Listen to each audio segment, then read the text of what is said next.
Your triggers, the triggers that you keep most inside of yourself, those things that are your fears, things that you live with your mom and dad, or whatever problem or situation, traumas you live in your childhood, those are your biggest teachers. Well, the way that we came into this human life was so complex and so chaotic that it's almost impossible that we haven't gone to a trauma. We came to be guided and parented by people that were blinded.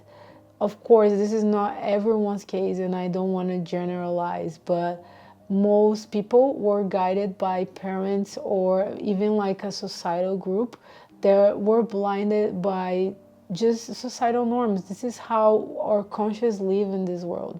Not everyone is awakened to a different way to see life, to understand that we are free souls, that we have the power to basically create our lives.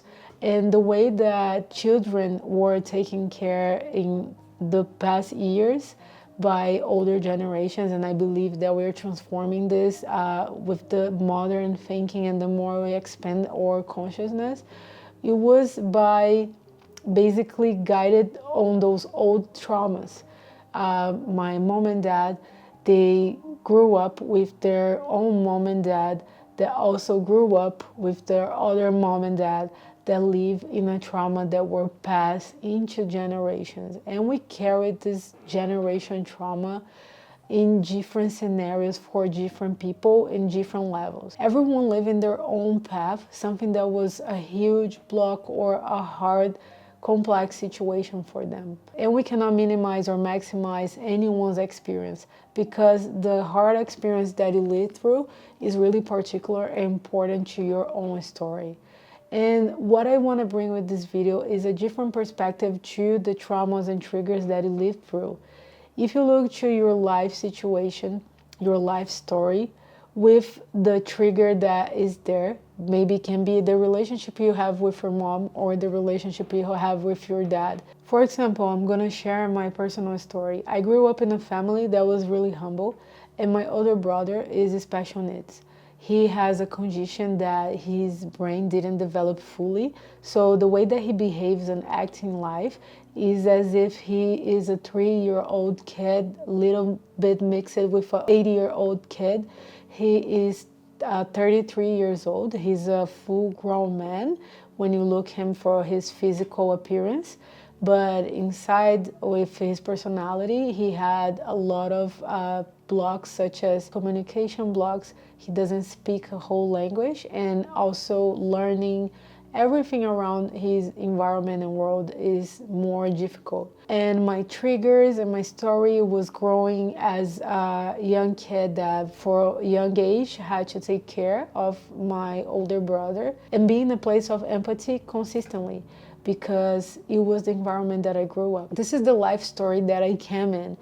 And being open to look at my child and the way that this child had to grow up in this life situation is really important for my construct. Understand everything about the other and not putting my needs in the first place was really important, because this is where my trigger lives.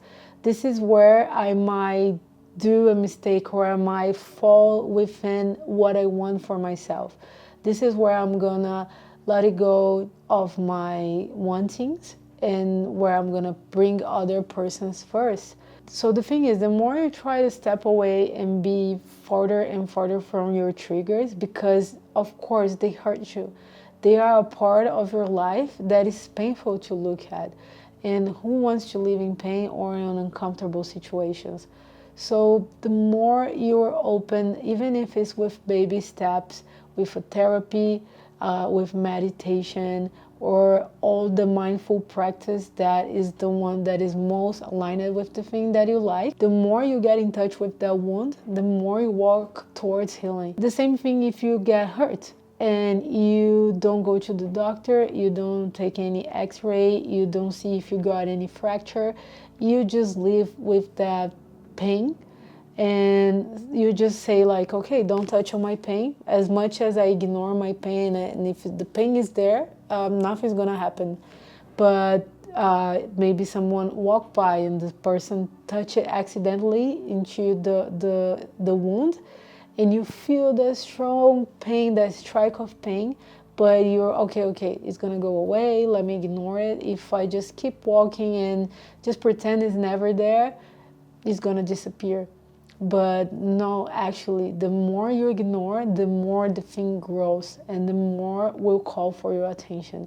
So triggers are the best teachers. This is how you want to walk towards a better life. A life where pain is not the main character. A life where peace and achieving things you want is just so easy that you don't need to strive for, because your wound is not so painful that you always gotta be there and looking at it and taking all your energy away without you even notice. This is what happens whenever you get hurt. There's energy that your body is bringing to that place because your body is trying to heal it in a way that it can.